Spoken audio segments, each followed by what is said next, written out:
vamos a continuar con Carlos Bautista. Carlos Bautista. Muchas gracias, buenos días. ¿Sí me escuchan? Sí, perfectamente. Carlos Excelente. Bautista nos visita desde México. Es el Regional Sales Manager at CrowdStrike. Es ingeniero en electricidad y electrónica y tiene una maestría de la información en la Universidad de Valle, México. Con 15 años de experiencia en soluciones de protección de endpoints antes de iniciar las operaciones en CrowdStrike en Latinoamérica, y ha trabajado en empresas como Trend Micro, McAfee y Betinet. Bueno, bienvenido, Carlos. Muchas gracias. Bueno, creo que ya estamos por aquí. Gracias por la introducción, Ethel. Sí, no, un placer. Tenemos solo para que me validen si pueden ver mi pantalla.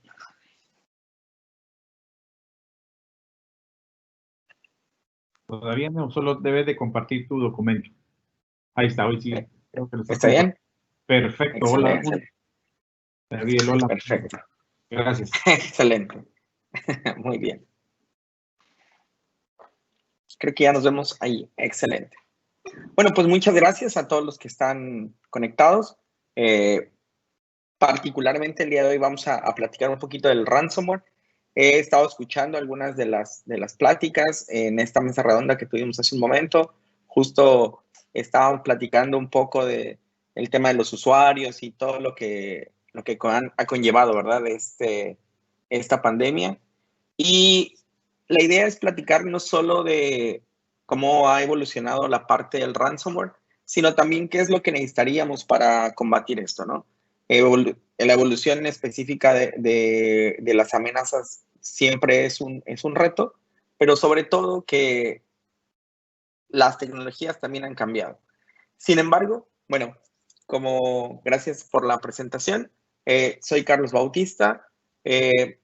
Para fortuna o no, llevo, sí, algún tiempo trabajando justo en compañías de seguridad informática y muy específico en temas de endpoint. Entonces, a lo largo de estos años he visto justo esta evolución,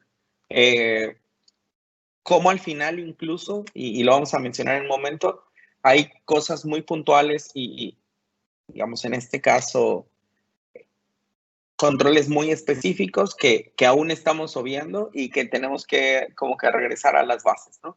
Entonces, puntualmente, hemos visto que este tema del ransomware por ahí ha estado evolucionando.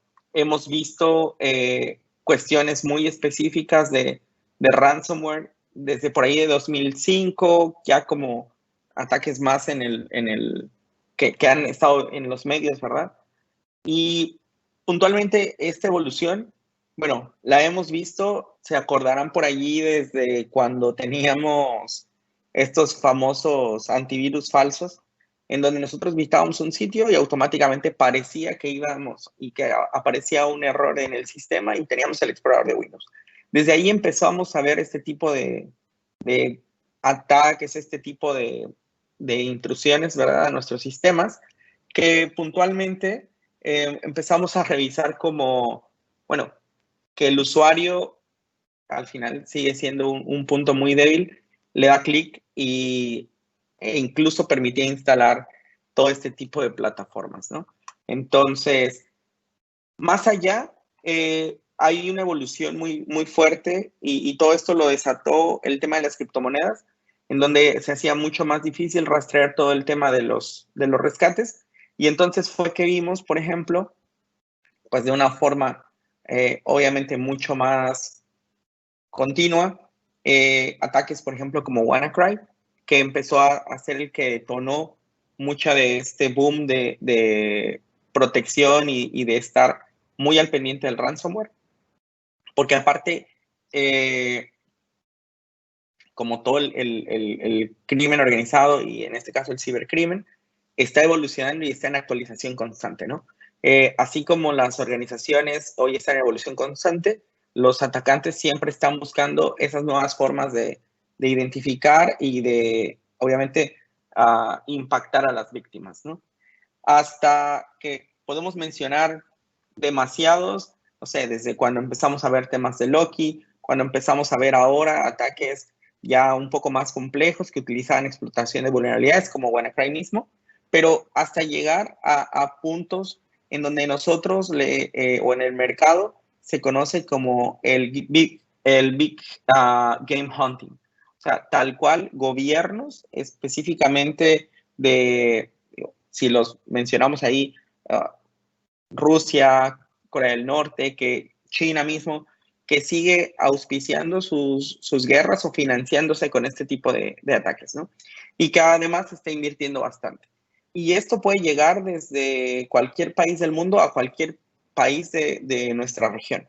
Esto está de moda, estuvo de moda todo el fin de semana. Ataques en donde estamos viendo que el impacto se ve de una forma que antes no lo teníamos ni en la mente, ¿no?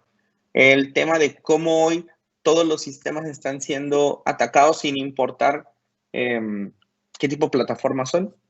Y que, bueno, al final existe por ahí una frase ahora que se está usando mucho, como que hay dos tipos de empresas, las que van a ser hackeadas y aquellas que lo van a hacer. Haciendo un poco alusión a esto se vuelve un tema súper interesante y súper complejo, porque además, cuando vemos que las organizaciones están en este mismo contexto, que están siendo atacadas cada vez más, vamos a otro punto muy específico. Y es que ciertos estudios dicen y hablan del famoso dwell time. ¿Cuánto tiempo tarda una organización en identificar que ha sido vulnerada o que ha sido comprometida? En las estadísticas en 2019, el tiempo promedio de que una organización fue comprometida y que se dieron cuenta de ese compromiso está en el rango de los 100 días, 95 días. Si vemos la cantidad de tiempo, estamos hablando de más de 3 meses, en donde una organización ha estado bajo un compromiso, es que los atacantes han podido tener todo el tiempo del mundo, la paciencia de aprender incluso el negocio, de hacer una exploración completa del entorno y de poder identificar en qué momento y a qué parte de la organización le van a causar mayor impacto. Entonces, esto típicamente se traduce en el 36% de disrupción de negocio. Que cuando estamos hablando de un costo asociado por un tema de cibercrimen, lo que más nos impacta es la disrupción del negocio, ¿cierto? Tiempo que no estamos operando, es tiempo que no estamos facturando y es además todo lo que conlleva la parte de tomar una acción, tomar una remediación o incluso analizar el qué, cuándo y cómo pasó. Este es un reto realmente para las organizaciones. Y en este mismo tema de retos de las organizaciones, podemos tener diferentes esquemas y diferentes formas de atacar el problema. Y cuando lo vemos, lo mencionaba hace un momento, las organizaciones hoy están en su casa, en un café internet. Muchas personas dejan de tener internet por un momento o hay intermitencias. Cuando empezó la pandemia, el tema de las telecomunicaciones, si bien le fue muy bien a las organizaciones, se volvió un tema súper complejo porque la saturación que había de los enlaces no estaban calculadas, ¿verdad? Estaban muchas de las organizaciones enfocadas o centralizadas navegando desde los corporativos y ahora eso cambió hacia toda la parte de usuarios de casa.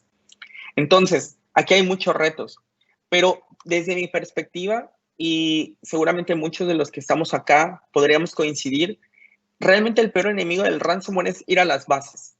Es ir a las bases y poder hacer una concientización de usuarios, es poder establecer respaldos periódicos y seguros que nos lleven a que la información siempre esté en otro sitio, resguardada y con la certeza de que no ha sido comprometida.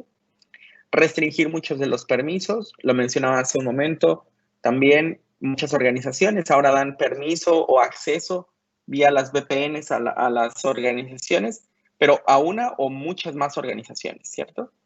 Y entonces, en ese sentido, tenemos la capacidad, obviamente, de tener mayor exposición al riesgo. Otra estrategia que es súper importante es el tema de las actualizaciones, lo cual es otro de los temas que se vuelven críticos como parte de, en este caso, un ambiente totalmente distribuido, pues ya no en una o dos ubicaciones, sino en cientos de ubicaciones. Y dejaría como un último punto, sí, ya temas como soluciones de seguridad, en este caso, soluciones de endpoint. Nuestra triste realidad es que este tipo de actividades que todos pensaríamos que son las mínimas necesarias para una organización, no siempre están implementadas, probadas y validadas en las mismas organizaciones. Entonces, puntualmente, como apasionado del tema de seguridad, y si pudiéramos hacer una analítica, ¿verdad?, hacia atrás en el tiempo, de todos estos grandes impactos que han tenido, hablando específicamente de los ataques de ransomware, tener una estrategia mínima de estas cosas nos hubiera resuelto una cantidad muy, muy, muy alta de los mismos. Pero cuando vamos ya a los esquemas de seguridad de endpoint, entonces ahí empezamos a vender, ¿verdad?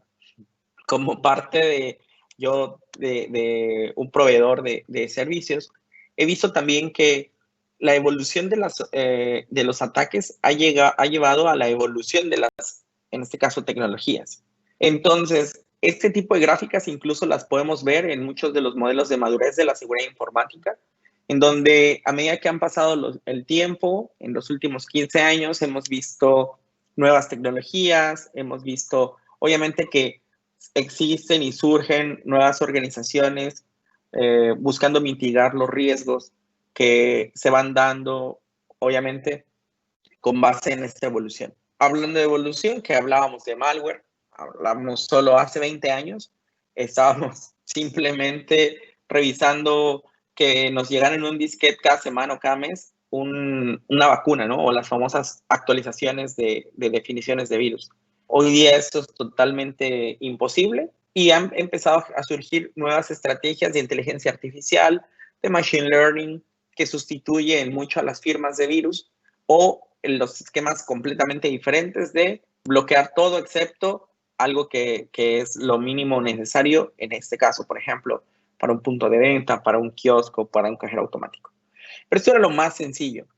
Esto va avanzando, existen nuevos ataques de día cero famosos, ¿verdad? Salió un ataque, una vulnerabilidad, se está explotando y aún no hay algo que resuelva el problema. No hay algo todavía que aplique la actualización o no se han definido en este caso para los esquemas tradicionales, una firma de virus para eso. Para esto ha evolucionado entonces y se han visto otros temas como esquemas de reputación, esquemas de machine learning mucho más avanzados o inteligencia artificial. Se empezaron a poner de moda los sandbox, ¿verdad?, famosos que estábamos, bueno, mandando y dependiendo de un equipo tercero que explotara algo y nos pudiera dar un resultado. Y así podemos ir avanzando con la sofisticación de ataques. En este punto, la parte de las vulnerabilidades han empezado a surgir de una forma muy, muy crítica y está siendo exponencial, que nos lleva a ataques de día cero, pero sobre todo a temas mucho más complejos y ataques mucho más efectivos y complicados de detectar. Típicamente las técnicas de protección van enfocadas en hacer o cubrir las nuevas técnicas, pero vuelven esto mucho más complejo. Más complejo en todos los aspectos, más complejo de implementar, más complejo de configurar, más complejo de mantener digamos, en óptimas condiciones, pero también mucho más complejo de operar. Seguimos viendo temas en retrospectiva muy cercana a nosotros. Generalmente los equipos de seguridad siguen bajando, ¿no? Tenemos menos personas y más actividades. Tenemos más retos y menos presupuesto. Lo mencionaba hace un momento, perfecto, todo el mundo tiene computadora. El presupuesto de seguridad bajó porque nos enfocamos en comprar equipos para dar acceso. Entonces siempre es una lucha continua entre la protección y la productividad.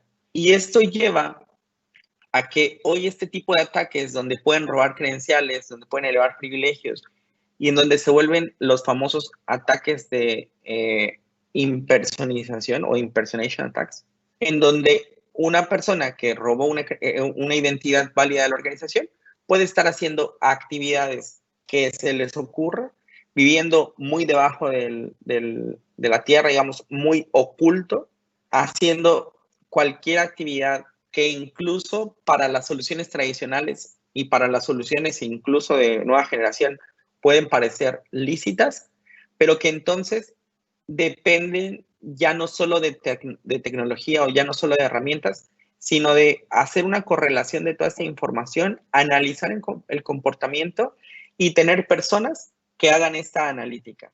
Y es ahí en donde empieza el famoso concepto de cacería de amenazas, threat hunting, o cacería proactiva de amenazas, que incluso hoy muchas de las organizaciones que han estado tocando su puerta seguramente han hablado de proactive threat hunting, de un centro de operaciones de seguridad, de un centro de operaciones de seguridad, de ciberseguridad, o incluso de servicios administrados de ciberseguridad, en donde tienen este tipo de analistas haciendo esa cacería para ustedes.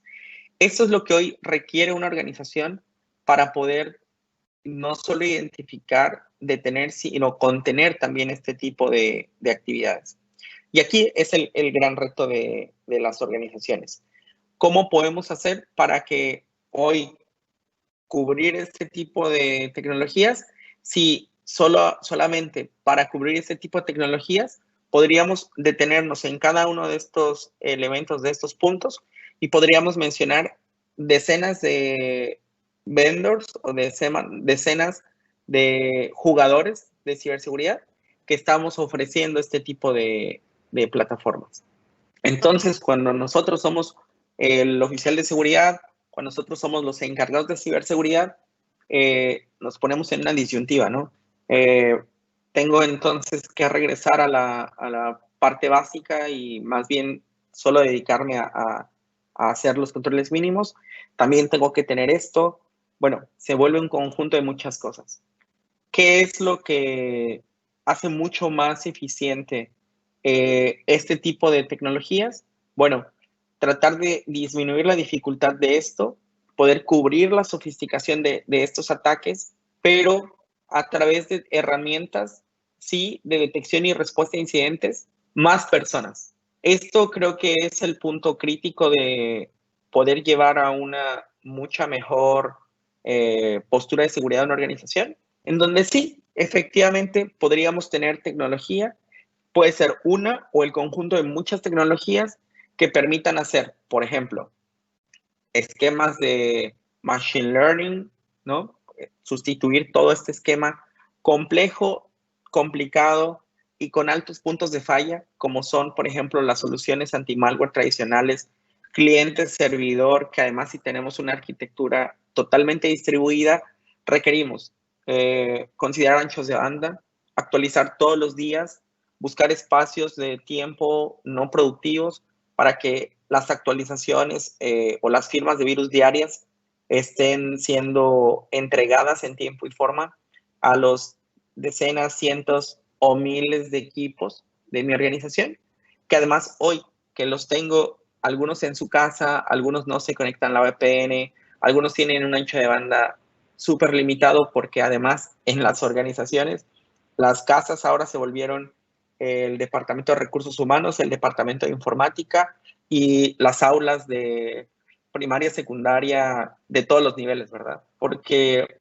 hoy muchas de las personas en casa no estábamos preparadas y seguimos sin estar preparados para este cambio. Entonces, ya no somos una sola persona trabajando desde casa. Somos toda una familia que además tiene diferentes necesidades, ya sea de entretenimiento o laborales, pero que estamos compartiendo ahora un espacio físico con cuando vemos ya a nivel redes, con una red que no estaba diseñada para eso. Entonces, el tema de reducir esa dificultad, de reducir ese tipo de complejidades de no tener que actualizar o no tener que tener todo un esquema complejo de utilización de recursos y que además pueda ayudarnos a que de forma centralizada lleguemos a todos los equipos en la nube. Es otra evolución importante, que las tecnologías lleven a que todo este tema de la seguridad sea totalmente en la nube.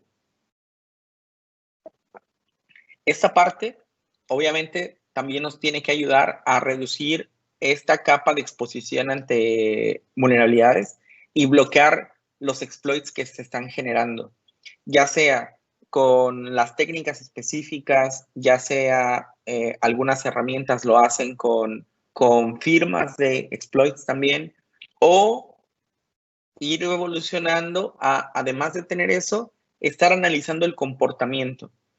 En el mercado de seguridad informática, todos los fabricantes hemos estado hablando y todos ustedes como especialistas en seguridad han escuchado de los famosos indicadores de compromiso.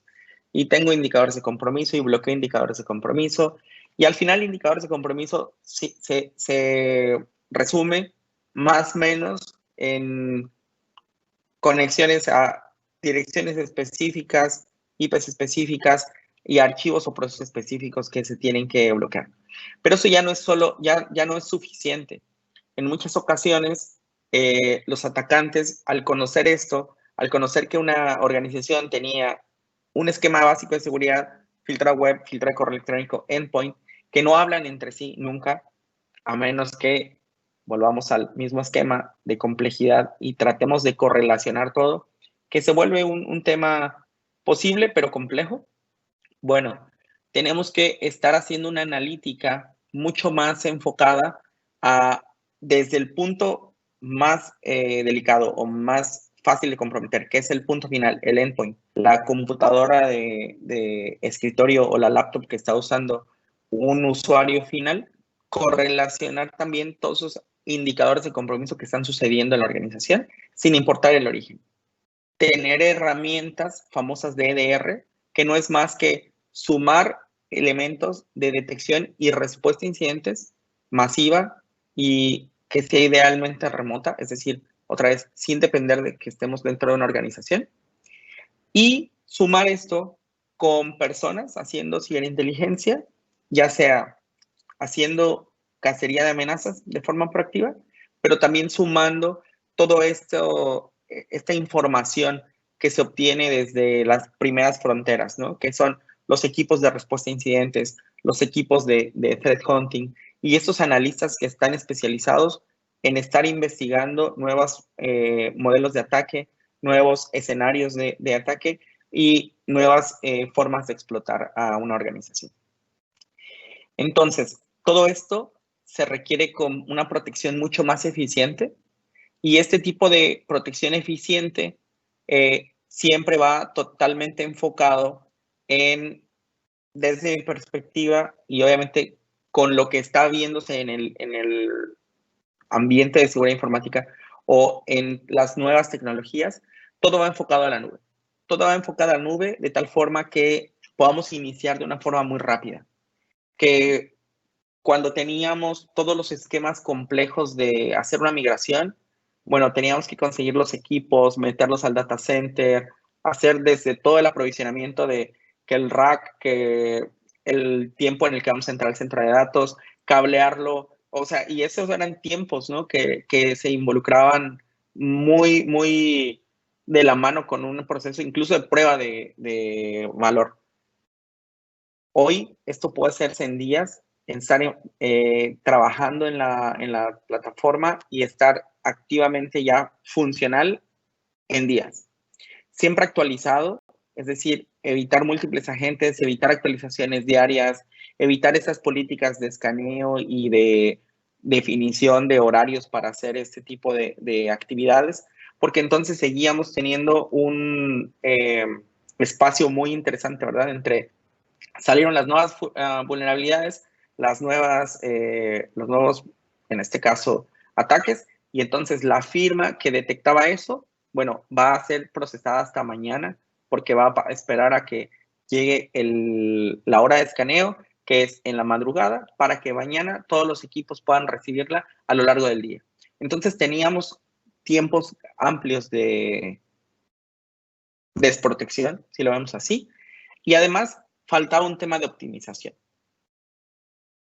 Cuando nosotros somos los encargados de la seguridad informática, pero también somos los encargados de IT, pero también somos los encargados de las personas, tenemos que trabajar con múltiples actividades, con múltiples herramientas y con cada vez más personas. El gran reto de las organizaciones también ha sido siempre que todas las consolas y toda la protección que se tiene dentro de una infraestructura esté al día. No me dejarán mentir, y tal vez son historias que siempre hemos vivido. Tenemos una cuestión, un ataque, nos sucedió algo, escalamos con nuestro proveedor, el proveedor escaló con el fabricante, ¿y cuál es la primera respuesta que tenemos? Justo ese problema lo resuelves en la última versión. Ah, pero sabes, tienes la consola en X versiones atrás, entonces el escenario para poder estar en este momento con las capacidades de detectar y prevenir ese tipo de ataques es, tenemos que actualizar todas las consolas, una o N consolas que podemos tener.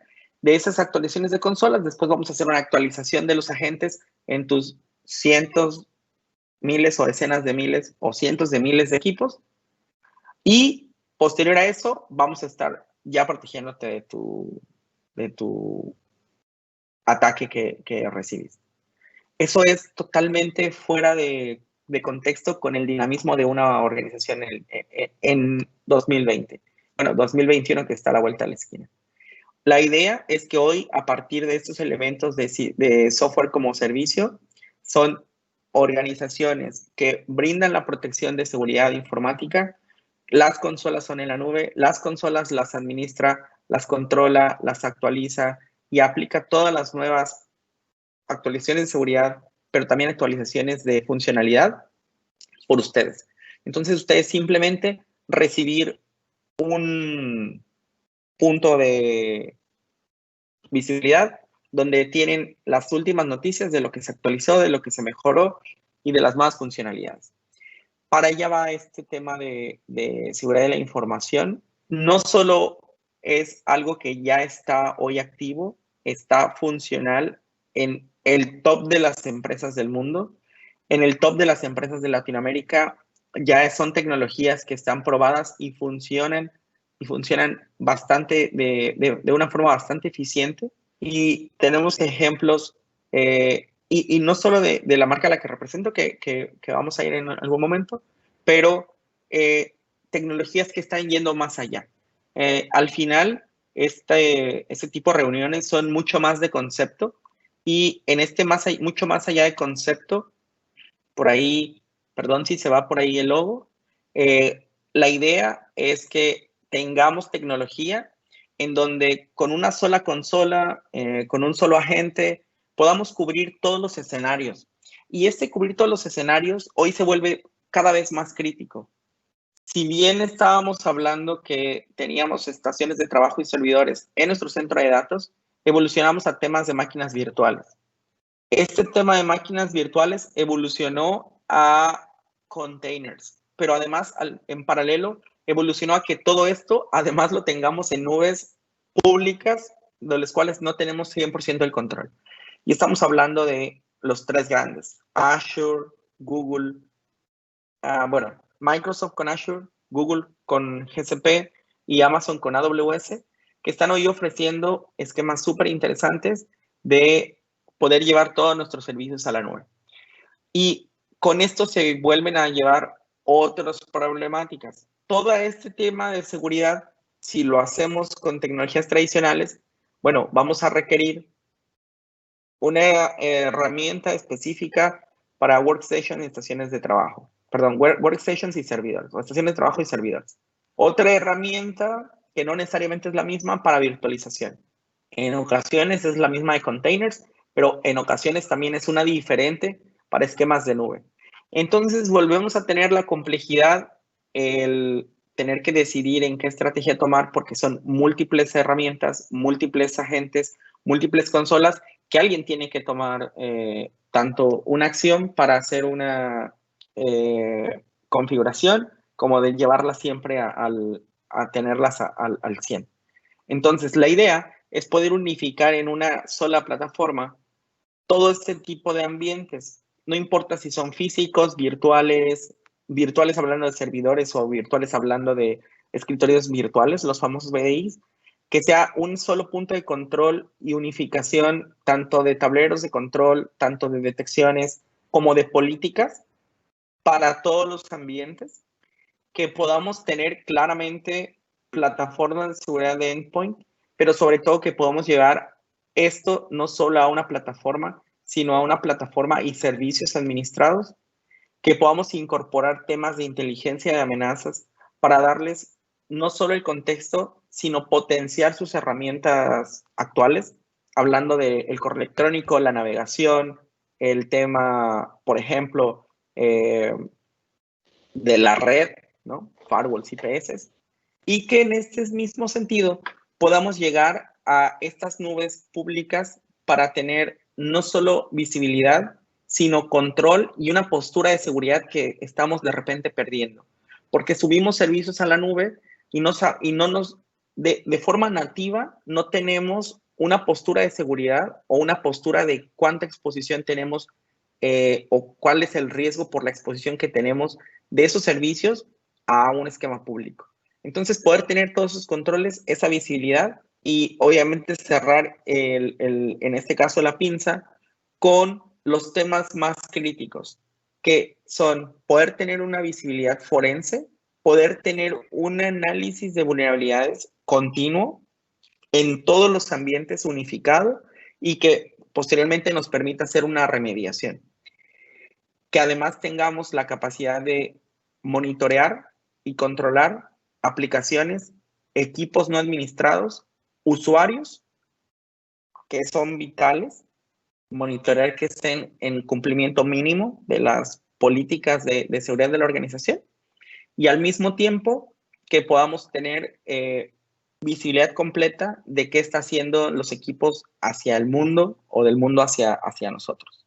Entonces, a grandes rasgos, esta es una de las soluciones de seguridad informática del siglo XXI que están hoy funcionando de una forma muy, muy interesante y muy transparente para las organizaciones, que funcionan en minutos y que en días pueden tenerla operando al 100%, que hemos probado que en menos de un mes podemos hacer migraciones de organizaciones de 10,000, 15,000 nodos en países diferentes, y que además está sumando una estrategia de volverse la plataforma de ciberseguridad, en este caso de la nube, que todos los elementos y todas las empresas que hacen cosas muy bien de nichos específicos se integren completamente con este mismo tablero de control, con esta visibilidad y con esta facilidad de integración, que al final nos lleva a que el punto final es el punto más crítico hoy,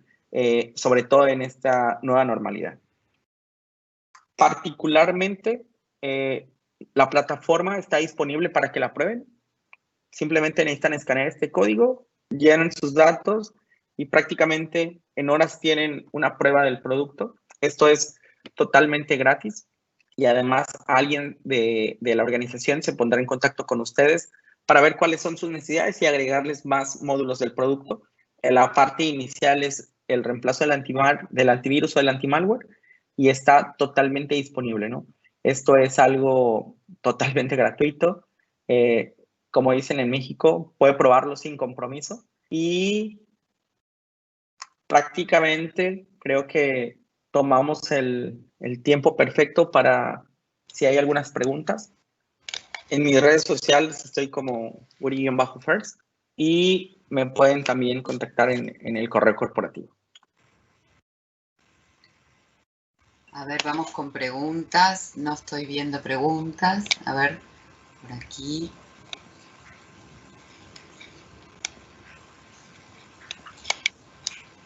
No estoy viendo preguntas. Excelente, quedó todo claro. Excelente tu presentación, obviamente, y bueno, nos quedamos con todos tus contactos. Para cualquier, compartimos todos tus contactos para cualquier duda. Por supuesto.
Pan American Business School cuenta con una de las más avanzadas metodologías de aprendizaje, apoyando a organizaciones a diseñar sus universidades corporativas y sus centros de gestión de conocimiento. Experiencia internacional.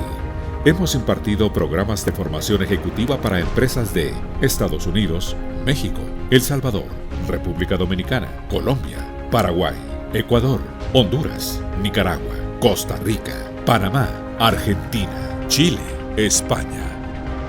Ranking de Pan American Business School. Considerada Escuela de Negocios número 1 de Guatemala.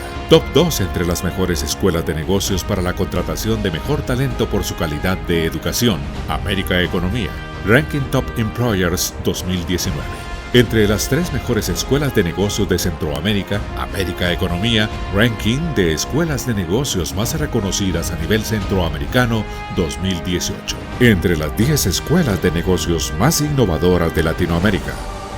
Forbes Ranking Escuelas de Negocios Más Innovadoras 2018. Pan American Business School es miembro de CLADEA, una red internacional que agrupa a instituciones de educación superior dedicadas a la enseñanza e investigación en administración a nivel global. Alianzas y colaboraciones con universidades y escuelas de negocios de clase mundial.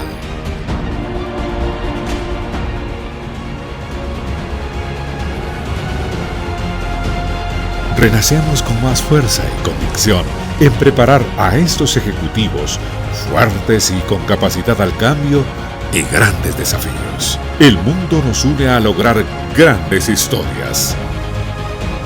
Somos Pan American Business School, líderes formando líderes.